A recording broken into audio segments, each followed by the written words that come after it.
Estamos en Santiago de Compostela, nos encontramos en la capilla del seminario diocesano.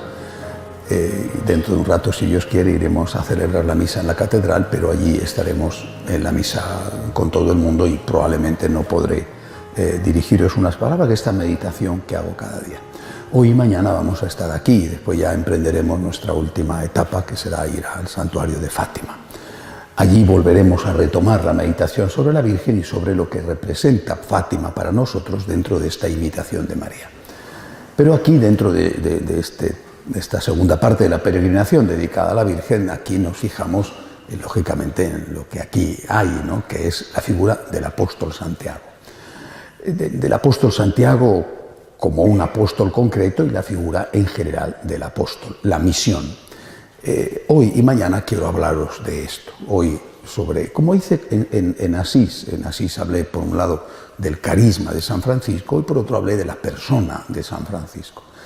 Este aspecto de la persona siempre me preocupa mucho. Recuerdo que San Juan Pablo II insistía mucho en esto, en que teníamos que personalizar nuestra relación con Jesús, si no, al final considerábamos al Señor como una idea, como un ente abstracto.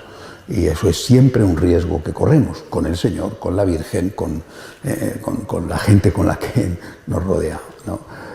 Por eso, por ejemplo, cuando escribí el Evangelio secreto, lo que intenté fue personalizar la figura de María, hacerla ver como un ser humano, por supuesto con todas las cualidades que Dios la adornó, pero como un ser humano, no como una estatua o alguien elevadísimo, que no tiene nada que ver con tu vida.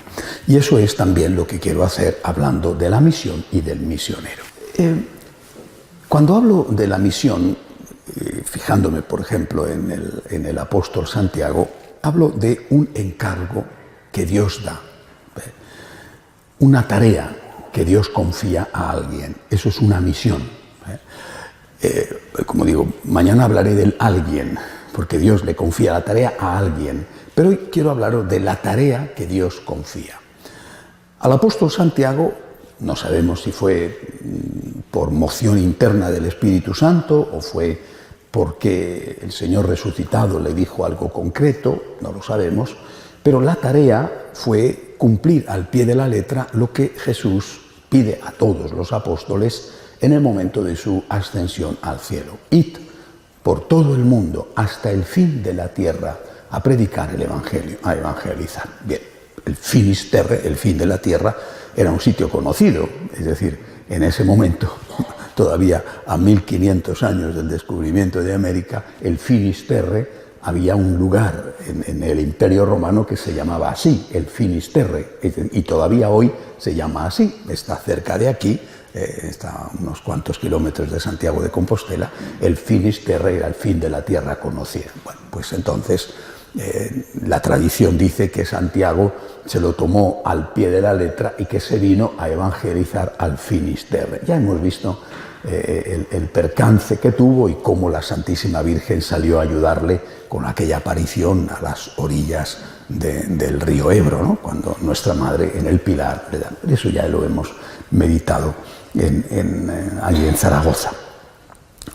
Una misión, por lo tanto, es un encargo que Dios da. Ese encargo, que puede ser de distintos tipos, también se llama un carisma. Ese encargo, esa misión, ese don, tiene distintas valoraciones, distinta importancia. Bueno, no es lo mismo un encargo, una misión, por ejemplo, de educar niños en un contexto en el cual el servicio público educativo es malo, y entonces han surgido infinidad de congregaciones religiosas que tienen esa tarea. Bueno, eso es un encargo concreto. Los encargos, la misión del Señor, tiene un valor distinto según la importancia de la tarea que el Señor encarga, ¿no? Vuelvo a repetir, no es lo mismo la eclosión de congregaciones religiosas que surgen en el siglo XIX, por ejemplo, dedicadas a la educación, bueno, algunas de las cuales han desaparecido, otras siguen teniendo una gran importancia. No es lo mismo esto que cuando hay unos son, digamos, encargos de tipo operativo. Con eso no quiero quitarles importancia porque la educación es muy importante. ¿Qué otros encargos, otras misiones más profundas, más de tipo carismático? La misión de educar, la misión de cuidar enfermos, la misión de alimentar a los pobres, esas son misiones muy importantes que muchas veces son coyunturales, porque pues, el país en concreto puede evolucionar y tener un buen sistema sanitario, o tener un magnífico sistema educativo. Puede ser que no, pero pudiera ser que sí. Y respetuoso el sistema educativo con las creencias religiosas, a lo mejor ya no haría tanta falta tener un sistema educativo católico específico. Bueno, eso, cada lugar va a tener su circunstancia, ¿no? En Estados Unidos, por ejemplo, el sistema educativo de la Iglesia Católica fue excepcional en un momento concreto y hoy sigue estando, pero ya no hace tanta falta. Es diferente de cuando el encargo es un encargo profundo, es lo que se llama propiamente dicho un carisma, es decir, no es una tarea concreta, una misión más o menos social, sino que es algo de tipo espiritual, algo de tipo más profundo. Por ejemplo, Santa Teresa de Jesús. Santa Teresa de Jesús recibe un encargo, una misión, un carisma, que es el de decir al mundo entero, solo Dios basta. Vamos a mirar a Dios. La importancia de la oración. Esto no pasa nunca, no pasará nunca. Tener o no tener colegios, tener o no tener hospitales, es coyuntural. La Iglesia no tuvo colegios al principio, no tuvo hospitales al principio, durante siglos no tuvo colegios ni hospitales, pero la oración es siempre imprescindible. Estoy poniendo ejemplos para que entendáis en qué consiste una cosa y en qué consiste otra. ¿Cuál es el encargo nuestro, la misión nuestra? Decir a los hombres, Dios tiene derecho a ser amado por ti. Decir a los hombres, Dios te ama, lo primero, pero también a continuación decirle, Dios tiene derecho a ser amado por ti. No te aconsejo que ames a Dios, sino tienes el deber de amar a Dios. Naturalmente hablamos a los católicos, ¿no? Porque un ateo no le voy a decir tienes que amar a Dios, ¿no? Porque no cree en Dios. Pero nuestra misión es, por lo tanto, una misión profunda. Es una misión verdaderamente carismática. Es un carisma de gran importancia. Y está relacionado directamente con Dios, los derechos de Dios, pero también con la felicidad del hombre. Una persona puede no saber leer. Todavía hoy hay mucha gente que no sabe leer o hay analfabetos funcionales, ¿no? Que no leen nunca, pero puede ser feliz. Una persona puede ser inculta y no solamente en la lectura, pero puede ser feliz y puede ser un santo. Mientras que una persona, un católico, que no sabe cómo relacionarse con Dios, cómo orar, por ejemplo, a Dios, que no sabe ver la parte positiva de la vida, que no le han enseñado que tiene unos deberes que cumplir para con Dios y para con el prójimo, ese católico no puede ser un buen católico y seguramente no será feliz, porque va a ser una persona que esté siempre quejándose, una persona que siempre proteste por todo, que todo le parezca mal, que todo le parezca poco, va a ser una víctima y va a hacer, por supuesto, a su alrededor muchas víctimas. Por lo tanto, no estamos hablando de algo coyuntural que tiene su importancia, no. De verdad que nunca pretendo desprestigiar a nadie, me parece que no hace falta hundir a nadie para subirse encima de sus espaldas. Digo, hay carismas importantes en la Iglesia que tienen una dimensión de tipo social y que son coyunturales. No han existido y un día de mañana quizá no existan. Pero en cambio hay otros carismas que el Señor pone en la Iglesia porque son esenciales, es decir, forman parte de la esencia del catolicismo. La oración forma parte de la esencia del catolicismo. Hablar con Dios forma parte de la esencia del catolicismo. Esto no es coyuntural. Y ese don que el Señor le da a Santa Teresa, por ejemplo, ese don no pasará nunca. No es una cuestión, no en el siglo XVI, no mire usted, eso no pasará nunca. Y así podemos hablar de otros grandes carismas en la Iglesia, la pobreza de San Francisco, la obediencia de San Ignacio son grandes carismas, son cosas esenciales que uno tiene que intentar, viendo a estos santos, tiene que intentar practicar. Estos dones, estos carismas, están dados a una persona, a través de esa persona a un grupo, y a través de ese grupo a toda la Iglesia, en este orden. Persona, la persona que recibe el don, de esto después, como digo, mañana. Después el grupo o la familia espiritual, esa familia espiritual se siente atraída por el carisma y quizá, a lo mejor en menor medida, por la persona, y juntos esa familia espiritual tienen la misión de transmitir ese don al resto de la Iglesia. El resto de la Iglesia no va a formar parte de la familia espiritual, pero se va a beneficiar de ese don, de ese carisma, siguiendo con el ejemplo de Santa Teresa. Yo no soy carmelita, pero yo amo a Santa Teresa y me beneficio de Santa Teresa. Me beneficio del don que el Señor ha puesto en Santa Teresa para toda la Iglesia. Es decir, ese don no lo ha puesto para los o las carmelitas, lo ha puesto para toda la Iglesia. Pero si no existieran las carmelitas, los carmelitas, ese don no lo podríamos utilizar, no lo podríamos disfrutar. Pongo un ejemplo muy sencillo para que lo entendáis. Un señor abre una panadería. Este señor que abre una panadería trabaja en la panadería haciendo pan, pero no es que él se come todo el pan, o él y su familia se come todo el pan. Por supuesto que él también come pan, pero es un pan que él vende a otros, que no son panaderos. Los demás compran el pan, pero no son panaderos, no están haciendo pan. Su familia come el pan que este señor produce. Y a lo mejor su familia le ayuda a distribuir el pan. Van a otros sitios con un coche, ¿no? Por las plazas diciendo, tengo pan rico, calentito, bueno, ¿no? Venden el pan. Tú estás comiendo el pan porque hay alguien que ha hecho el pan. Pero tú no eres panadero, tú te beneficias de eso. Nosotros hemos recibido un don. Es evidente que esto podría resultar presuntuoso, y podría resultar vanidoso, incluso soberbio. Pero ya no. Quizá en un primer momento, cuando yo decía esto, alguno podía pensar, y seguro que más de uno lo pensó, es un presuntuoso, es un soberbio, mira que decir que él tiene un carisma, que ha recibido un don, pero ahora ya no. Porque ya hace 10 años, y antes también, hace 10 años ya la Iglesia puso su sello de autenticidad. Aquí, en el escrito oficial que hace 10 años nos entregaron, lo dice explícitamente, aquí hay un carisma.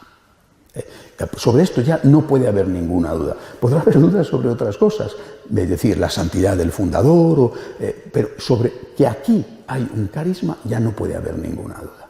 Antes ya había sido reconocido por una instancia oficial que era la Diócesis de Madrid, donde había nacido, pero ya desde el momento en que intervino hace 10 años, y eso es lo que estamos conmemorando el Vaticano, sobre esto no hay ninguna duda.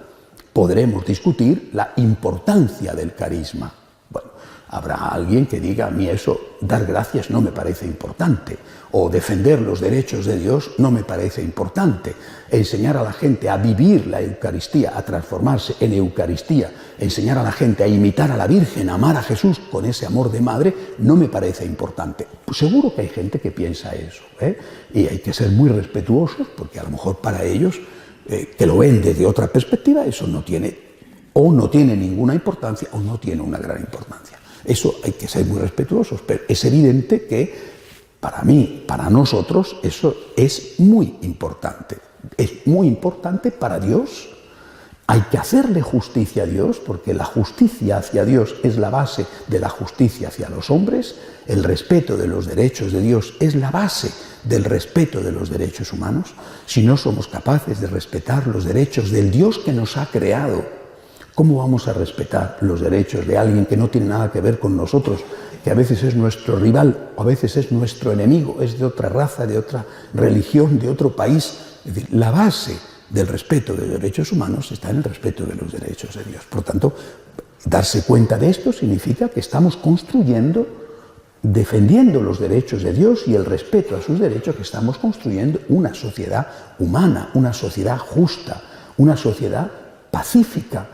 Justamente porque levantamos la bandera de los derechos de Dios, podemos después decir, como respetas a Dios, tienes que respetar a tu esposa, a tu marido, a tus hijos, a tus papás, a tus compañeros de trabajo, en fin, tienes que respetar la sociedad en la que vives, porque Dios te lo pide. No puedes amar a Dios al que no ves, si no amas al prójimo al que ves. El respeto de los derechos humanos se basa en el respeto de Dios.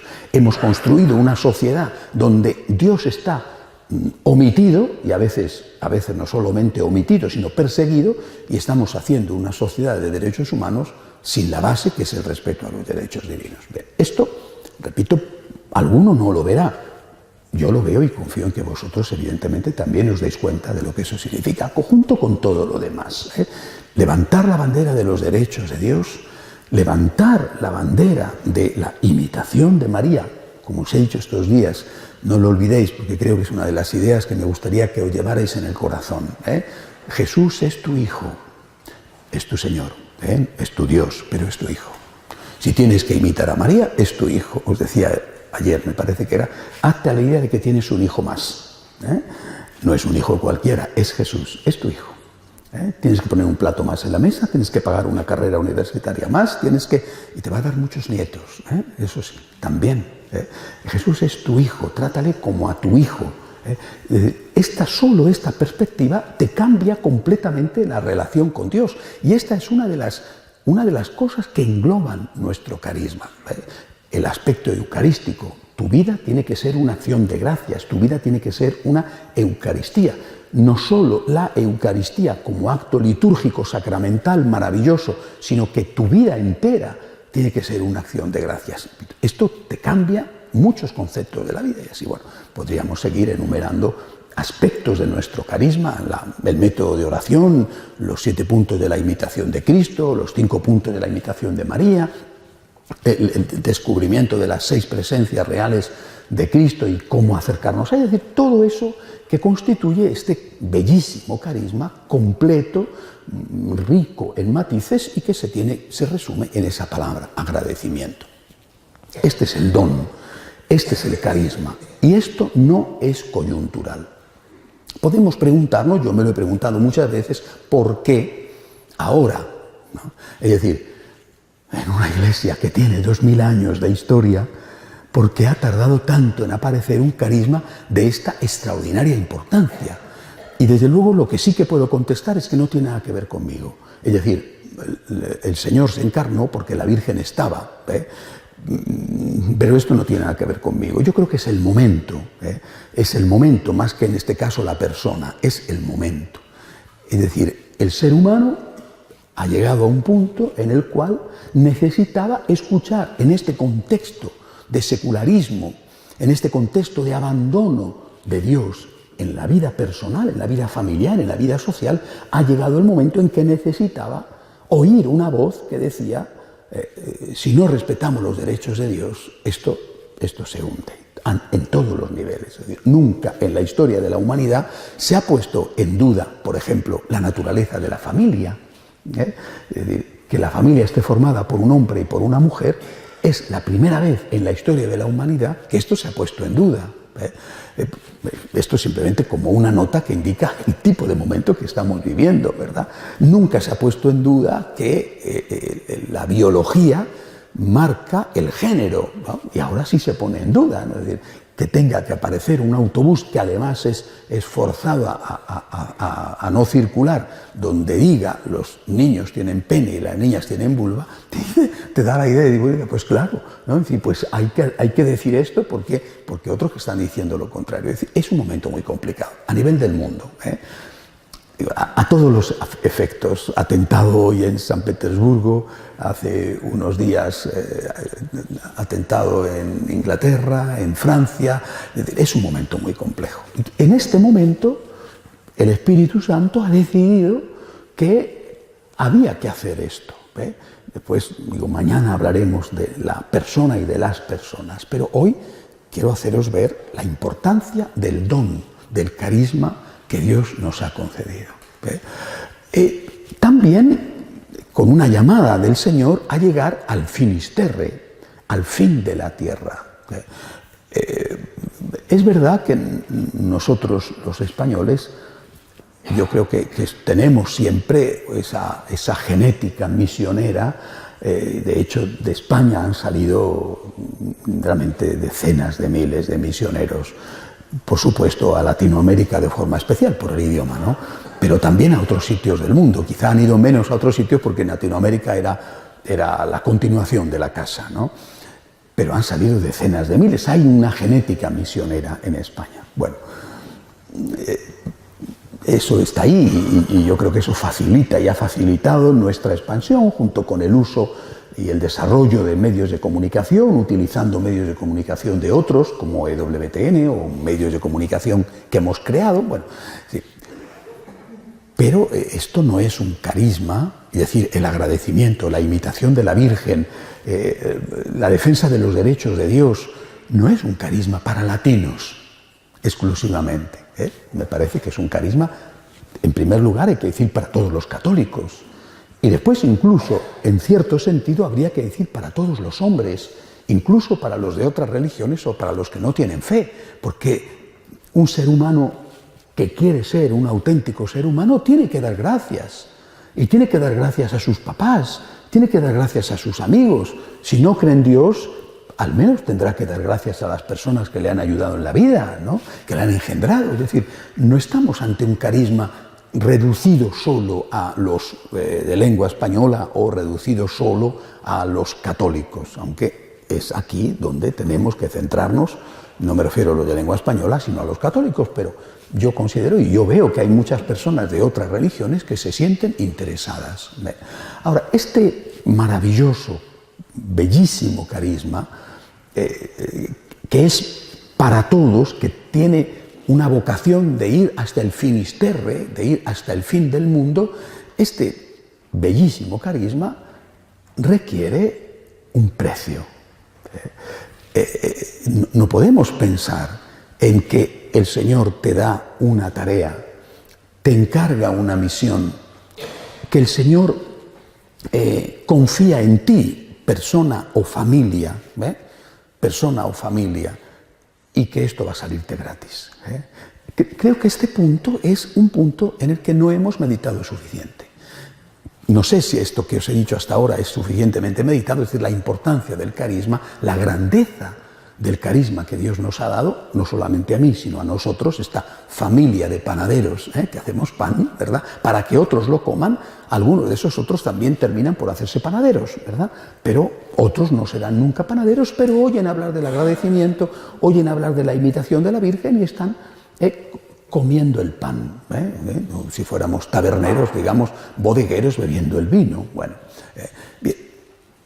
Ahora, esto, cuanto más grande es la misión, más también elevado es el precio a pagar. Y esto es lo que yo no estoy seguro que todos seamos conscientes de ello. Y llevo tiempo muy preocupado con esto y diciéndolo también. Es decir, hay un primer acercamiento a nuestra familia en el cual la persona que se acerca porque le gusta, porque le enriquece, porque le da paz, porque le ayuda a ser mejor, por ejemplo, la disciplina del propósito semanal, porque le abre unos horizontes que le dan la posibilidad de tener una relación distinta con las personas con las que vive, por el agradecimiento, y decir, bueno, tú te acercas aquí y experimentas una riqueza, un beneficio, ¿verdad? Pero muchos se quedan aquí. Yo estoy aquí solo para recibir. Y voy a una reunión, o voy a un congreso, voy a un retiro, solo para recibir. Este es un problema, y quizá es, me parece a mí, nuestro mayor problema. En este momento a nivel, no hablo de vosotros, estoy hablando de mi perspectiva, la visión que yo tengo como fundador de todo el conjunto de los franciscanos de María. Me parece a mí que, junto con que muchos nos han dado cuenta de la grandeza del carisma, está el hecho de que muchos solo están en la medida en que se benefician, no en la medida en que se sienten partícipes de la misión. Estoy aquí por mí mismo, porque me ayuda, me beneficia, pero no para ayudar a otros. Mientras que nuestro lema es muy claro, no sé hasta qué punto todos, no solo vosotros, participan o son conscientes del lema. Estoy aquí para amar a Jesús, pero también para hacerle amar. Es decir, tengo que ser misionero. No puedo solo estar para recibir un don, sino que tengo que hacer todo lo que puedo por transmitir ese don a otros. Esa transmisión del don, esa misión, es lo que os digo, tiene un precio. El precio de la misión, que es un precio variado, no solo la ayuda económica, fundamental, no solo la dedicación de tiempo, yendo a la reunión o participando en las actividades o hablando a otros, no solo eso. También, por ejemplo, la participación en la propia familia cuando hay problemas. Es decir, pongamos el ejemplo de San Pedro y San Pablo. San Pedro y San Pablo eran dos personalidades muy distintas. San Pablo, sin duda, mucho más brillante, mejor preparado. Bueno, San Pedro era un pescador, ¿no? Era un hombre sencillo, tenía la cultura que tenía, y el resto era don de Dios.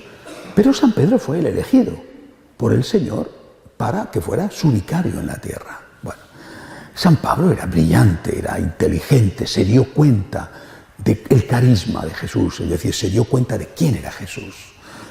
Yo no digo con esto que San Pedro no se diera cuenta, pero al menos San Pablo lo supo explicar. Y los dos se encuentran, no digo que los dos chocan, aunque hay un momento de choque en el primer concilio de Jerusalén entre los dos, ¿no? A propósito de si había que exigir a los griegos y romanos que se hacían cristianos que respetaran las leyes judías, por ejemplo, no comer cerdo, respetar el sábado, etc. Hay un momento de choque en que San Pablo se enfrenta públicamente con San Pedro, le corrige, le llama la atención y San Pedro es suficientemente humilde como para rectificar, darle la razón a San Pablo, lo cual solucionó el problema y abrió la puerta de la Iglesia a todos, aunque no fueran judíos. Imaginad, llega un momento en que los dos se aferran a su planteamiento y no quieren ceder. Suponed que en ese momento estuviera allí la Virgen y le dijera a los dos: oye, ¿os dais cuenta de que estáis bloqueando la evangelización? ¿Os dais cuenta de que por vuestro enfrentamiento no va a llegar la palabra de Dios a este o aquel otro? ¿Os dais cuenta de que tenemos una tarea en común que hacer? Suponed, con el ejemplo anterior de la panadería, que tenemos una panadería. Es una maravilla porque somos los únicos en una ciudad hambrienta que podemos distribuir pan. Pero entre los panaderos hay conflictos. Por lo que sea, celos, carácter, lo que sea. No hacemos pan, pero te das cuenta de que la gente se muere de hambre. Pero tú te das cuenta de la gravedad de que tú estés enfrentado con este y a causa de eso no se haga el pan. O que tuviéramos una receta extraordinaria para curar una enfermedad mortal, no sé, el SIDA o un virus que ha aparecido y tenemos la fórmula magistral, hemos puesto en marcha un laboratorio y estamos produciendo y repartiendo y salvando a la gente que está muriendo. Pero de repente nos enfrentamos entre nosotros, yo no sé, por lo que sea, ¿no?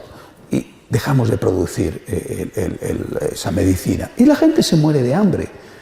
La Virgen, alguien nos tendría que decir: oye, pero perdona que te diga, pero lo importante es dar de comer al hambriento, lo importante es distribuir la medicina, deja de pelearte, es decir, aprende a lo que sea, a ceder, a escuchar al otro, lo que sea, sigue produciendo la medicina, sigue fabricando el pan, sigue evangelizando. Eso es lo que la Virgen sin duda habría dicho, y no sé si ella intervino en aquel concilio de Jerusalén entre Pedro y Pablo, no consta, no sabemos si estaba ya con San Juan en Éfeso, pero en todo caso, si hubiera estado allí, seguro que habría dicho a los dos: aquí de lo que se trata es de llevar el Evangelio, la misión de mi Hijo, a todos los hombres.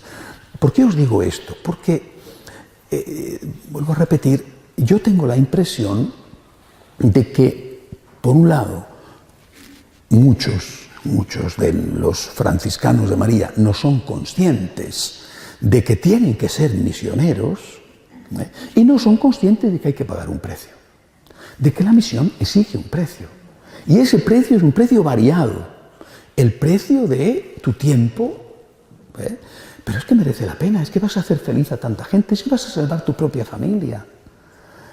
El precio de tu dinero, es que tienes que ayudar, es que ¿de dónde sacamos el dinero para la televisión? Es que llegan miles de personas, a miles que muchas veces no tienen otro alimento espiritual. ¿De dónde lo sacamos? Y siempre no es un problema de la cantidad, es un problema del corazón, ¿verdad? Porque dices, el óbolo de la viuda fue ensalzado por Jesús, pero la viuda dio todo lo que tenía, ¿no? Y algunos piensan que lo que tienen que hacer es dar un céntimo. No, perdona, la viuda dio un céntimo porque no tenía otra cosa. No es porque no quería dar otra cosa, sino porque la pobre dio, lo dice Jesús, todo lo que tenía, ¿no? Eso es una cosa esencial, el tiempo, la economía, el decir, pase lo que pase, yo no puedo sustraerme a la colaboración con esta misión.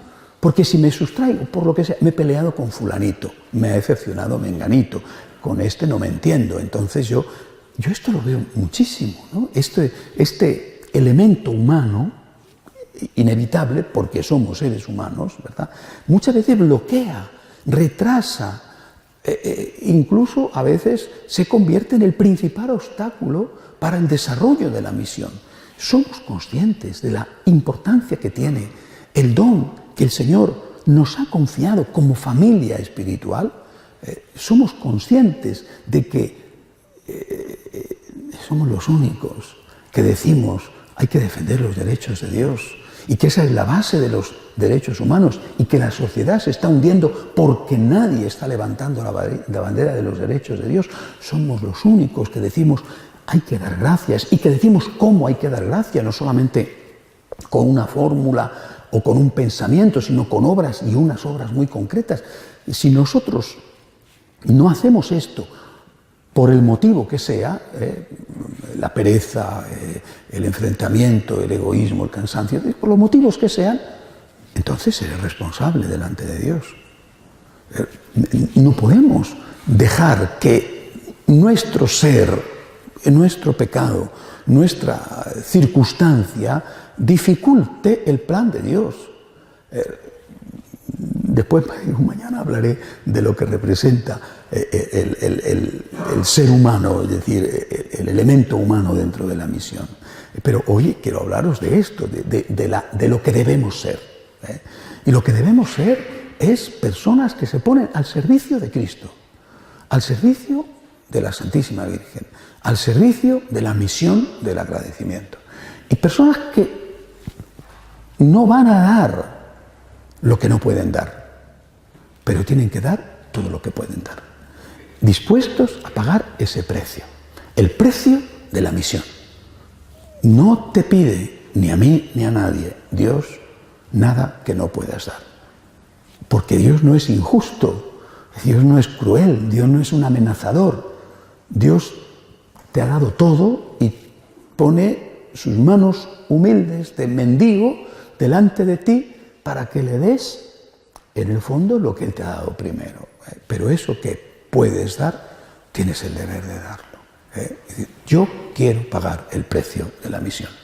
Repito, un precio variado, porque un día será una cosa, otro día será otra, un día será un cansancio, un día será un problema con alguien, un día será te sientes incómodo, un día será que te parece que no vales. Yo no me voy a retirar de esto porque es extraordinario, es fundamental. Es decir, hoy en día probablemente es uno de los grandes nuevos carismas dados por el Espíritu Santo para colaborar con otros, hacer frente a esta plaga del secularismo, y en algunos sitios además la plaga de las sectas. Esto es un tesoro muy grande, que hay muchas personas que no van a ser franciscanos de María, pero que van a beneficiarse de ello.